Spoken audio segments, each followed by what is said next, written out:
Hello everyone. तो आज की वीडियो में हम अपना इंग्लिश का नेक्स्ट लेसन प्लान डिस्कस करने वाले हैं। इससे पहले हमने इंग्लिश के और भी बहुत सारे लेसन प्लान डिस्कस कर लिए हैं। आप चाहें तो वो भी देख सकते हैं ये लेसन प्लान देखने के बाद। तो लेसन प्लान बनाने के लिए सबसे पहले हमें कुछ जनरल इन्फॉर्मेशन लिखनी होती है, तो पहले हम वही डिस्कस करेंगे। तो वीडियो में आगे बढ़ने से पहले अगर आपने अभी तक वीडियो को लाइक नहीं किया तो वीडियो को लाइक कर दें, और चैनल के ऊपर न्यू है तो चैनल को सब्सक्राइब कर दें, जिससे आपको आने वाली वीडियोज़ का नोटिफिकेशन मिल जाए। साथ में ये लेसन प्लान आपको कैसा लगा ये भी आप कमेंट करके बता सकते हैं, आपके लिए हेल्पफुल रहा या फिर नहीं रहा। तो स्टार्ट करते हैं आज का लेसन प्लान। तो सबसे पहले जनरल इन्फॉर्मेशन हम लिखेंगे। इसमें सबसे पहले आपको लिखना होता है नेम। यहाँ पर आप अपना खुद का नेम लिख देंगे। उसके बाद आपको लिखनी होती है क्लास, कि आप कौन सी क्लास के लिए लेसन प्लान बना रहे हैं।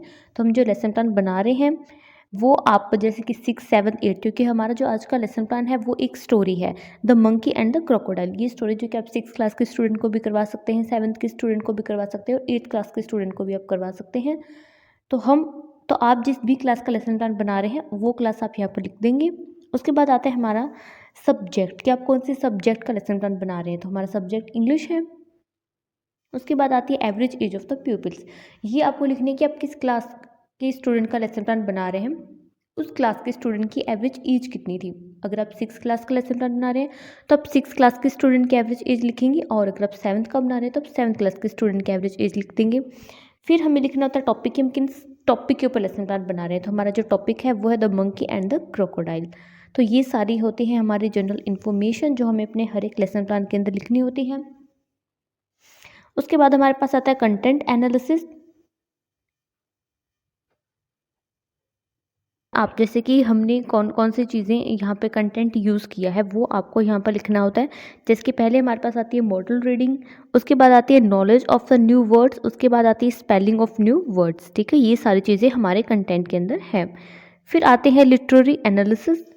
ये आप जो आपकी स्टोरी है उसके बारे में कुछ लाइंस यहाँ पर लिख सकते हैं, मेन पॉइंट्स उसका एनालिसिस करके आप यहाँ पर लिख सकते हैं, और आप चाहे तो इस पार्ट को वो आप स्किप भी कर सकते हैं। आप लिखना चाहे तो लिख सकते हैं, अदरवाइज अगर आप नहीं लिखना चाहें तो भी कोई प्रॉब्लम नहीं है। अब हमें जो लिखने होते हैं इंपॉर्टेंट चीज़ वो हमारे पास आ जाते हैं, हमारे जनरल एम्स हमें लिखने होते हैं। जनरल एम्स क्या होते हैं? जनरल एम्स रिलेटेड होते हैं हमारे सब्जेक्ट से। हमारा सब्जेक्ट क्या है? इंग्लिश। तो इंग्लिश सब्जेक्ट करवाने का आपका क्या एम है, वो क्या होते हैं? आपके जनरल एम्स होते हैं। इंग्लिश सब्जेक्ट आप स्टूडेंट को पढ़ा रहे हैं तो आपका पढ़ाने का क्या एम है, आप स्टूडेंट को क्या चीज़ सिखाना चाह रहे हैं।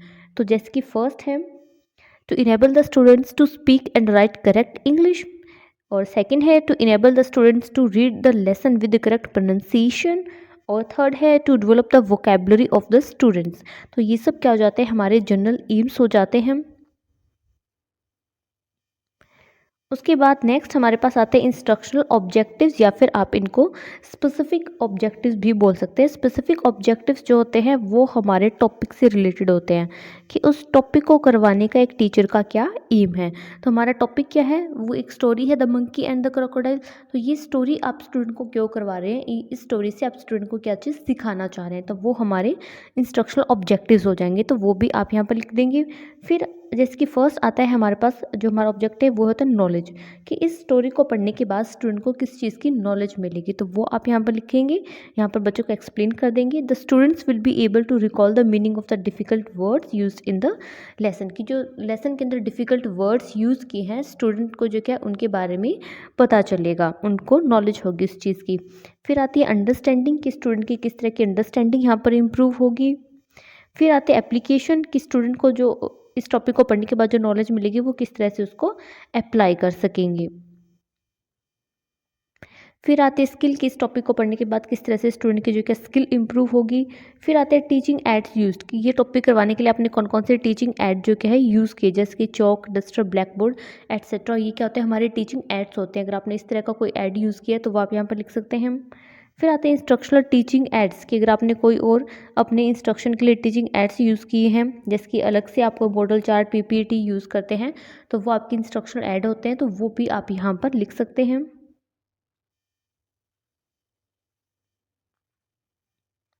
फिर आती है प्रीवियस नॉलेज एज्यूम्ड, कि कोई भी टॉपिक स्टूडेंट को करवाने से पहले आप एज्यूम करते हैं कि शायद जो है स्टूडेंट को इस टॉपिक के बारे में पहले से ये सब चीज़ें पता होगी, तो उसी के बेस के ऊपर आप आगे अपना टॉपिक करवाते हैं। फिर आते हैं प्रीवियस नॉलेज टेस्टिंग। अब जो कि आप स्टूडेंट की यहाँ पर प्रीवियस नॉलेज टेस्ट करेंगे, तो इसके लिए जो कि आप स्टूडेंट से कुछ क्वेश्चंस यहाँ पर पूछ सकते हैं उनकी प्रीवियस नॉलेज को टेस्ट करने के लिए। तो यहाँ पर हम 2 कॉलम बना लेंगे। फर्स्ट में होगा पीपल टीचर एक्टिविटी, सेकंड में होगा peoples activity. People teacher activity में आप स्टूडेंट से कुछ क्वेश्चंस लिखेंगे, वो आप यहाँ पर लिख देंगे, और पीपल्स एक्टिविटी में स्टूडेंट जो उनका आंसर देंगे वो आप यहाँ पर लिखेंगे। तो इस तरह से आप लिख सकते हैं सारी चीज़ें। फिर आती है अनाउंसमेंट ऑफ द टॉपिक। अब जो क्या आप अपने टॉपिक की यहाँ पर अनाउंसमेंट कर देंगे, स्टूडेंट को बता देंगे कि आज जो क्या है हम ये टॉपिक पढ़ने वाले हैं। तो आपको जो मैंने सारे पॉइंट्स बताए हैं वो इसी तरह से आपको सीरीज़ के अंदर लिखना है, कोई भी जो पॉइंट है वो आगे पीछे नहीं करना है। उसके बाद आती है हमारी प्रेजेंटेशन। अब जो कि हमारा टॉपिक है उसको हम डिटेल के अंदर स्टूडेंट के सामने एक्सप्लेन कर देंगे। तो यहाँ पर हम 4 कॉलम्स बनाएंगे।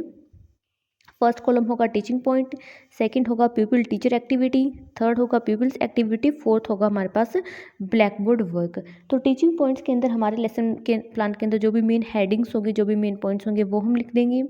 फिर आता है people teacher activity. People teacher activity के अंदर क्लासरूम के अंदर एक टीचर की क्या एक्टिविटी होगी वो हमें लिखनी होती है। फिर आता है थर्ड पीपल्स एक्टिविटी। इस कॉलम के अंदर आपको क्लासरूम के अंदर स्टूडेंट की क्या एक्टिविटी है वो लिखनी होती है। और नेक्स्ट आता है हमारे पास ब्लैक बोर्ड वर्क। यहाँ पर आप ब्लैक बोर्ड के ऊपर अपने कुछ मेन पॉइंट्स हेडिंग लिख सकते हैं। तो पहले आता है हमारे पास टीचिंग पॉइंट के अंदर इंट्रोडक्शन। यहाँ पर जो कि हम बच्चे को स्टोरी के से इंट्रोड्यूस करवाएंगे, एक इसका ब्रीफ इंट्रोडक्शन यहाँ पर देंगे, और जो स्टूडेंट हैं वो क्या करेंगे, वो इसको ध्यान से सुनेंगे। तो इस तरह से आप स्टोरी से रिलेटेड कुछ मेन लाइंस यहाँ पर लिख सकते हैं। और ब्लैक बोर्ड वर्क के लिए आप इस तरह से एक ब्लैक कलर का जो चार्ट है उसका यूज़ कर सकते हैं। उसको आप कट करके यहाँ पर अपने कॉलम के साइज़ के अकॉर्डिंग पेस्ट कर देंगे और उसके ऊपर कुछ इंपॉर्टेंट लाइंस यहाँ पर लिख देंगे। फिर आती है मॉडल रीडिंग। अब जो आपकी स्टोरी के अंदर जो आपका फर्स्ट पैसेज है आप उसको रीड करेंगे, स्टोरी को अच्छे से विद करेक्ट प्रोनाउंसिएशन, इंटोनेशन, और स्टूडेंट की एक्टिविटी होगी, जो स्टूडेंट है वो उसको ध्यान से सुनेंगे या फिर जो उनकी बुक है उसके अंदर स्टोरी को अच्छे से रीड करेंगे आपके साथ साथ। फिर आते हैं प्रोनाउंसिएशन ड्रिल। अब जो कि आपकी स्टोरी के अंदर कुछ ऐसे डिफ़िकल्ट वर्ड्स होंगे जिनकी प्रोनाउंसिएशन स्टूडेंट के लिए थोड़ी डिफ़िकल्ट है या फिर अच्छे से नहीं कर पा रहे हैं, तो आप उनकी प्रोनाउंसिएशन स्टूडेंट को करना सिखाएंगे। फिर आती है हमारे पास नेक्स्ट आता है रिकैप्चुलेशन। अब जब हमारा जो भी लेसन प्लान है वो कंप्लीट हो जाता है तो हम लास्ट में हम रिकैप्चुलेशन करते हैं, ये देखने के लिए कि जो भी हमने स्टूडेंट को आज क्लास में करवाया है वो उनको समझ में आया है या फिर नहीं आया है। तो इसी तरह से आपको भी रिकैप्चुलेशन करनी है। यहाँ पर आपको स्टूडेंट से कुछ क्वेश्चंस यहाँ पर उनसे पूछने हैं। तो वीडियो में आगे बढ़ने से पहले अगर आपके लिए वीडियो हेल्पफुल रही है तो वीडियो को लाइक कर दें, और चैनल के ऊपर न्यू है तो चैनल को सब्सक्राइब कर दें। और ये लेसन प्लान आपको कैसा लगा ये कमेंट करके बता सकते हैं, आपके लिए हेल्पफुल रहा या फिर नहीं रहा। अगर आपके लिए हेल्पफुल रहा है तो आप इसको अदर स्टूडेंट के साथ भी शेयर कर दें जिससे उनको भी हेल्प हो सके। और कमेंट करके ज़रूर बताएं आपको लेसन प्लान कैसा लगा, जिससे मुझे भी पता चले कि ये सब चीज़ें आपके लिए हेल्पफुल रह रही है या फिर नहीं, और या फिर मुझे इनमें कुछ इम्प्रूवमेंट करने की ज़रूरत है। साथ में आपको इस चैनल के ऊपर जो कि अदर मटेरियल भी मिल जाएगा बीएड से रिलेटेड, जैसे कि अगर आपको कोई प्रैक्टिकल फाइल्स है वो भी यहाँ पर उनकी इमेजेस मिल जाएंगी। अगर आपको चार्ट के आइडियाज़ चाहिए तो वो भी, उससे रिलेटेड भी एक वीडियो है तो आप वो भी जाके देख सकते हैं। फिर आते हैं होम असाइनमेंट। अब जो कि आप स्टूडेंट को यहाँ पर होमवर्क दे देंगे, होमवर्क आप अपनी चॉइस के अकॉर्डिंग कुछ भी दे सकते हैं। तो इस तरह से जो कि आपका लेसन प्लान कंप्लीट हो जाता है, तो आप भी अपना लेसन प्लान बना सकते हैं।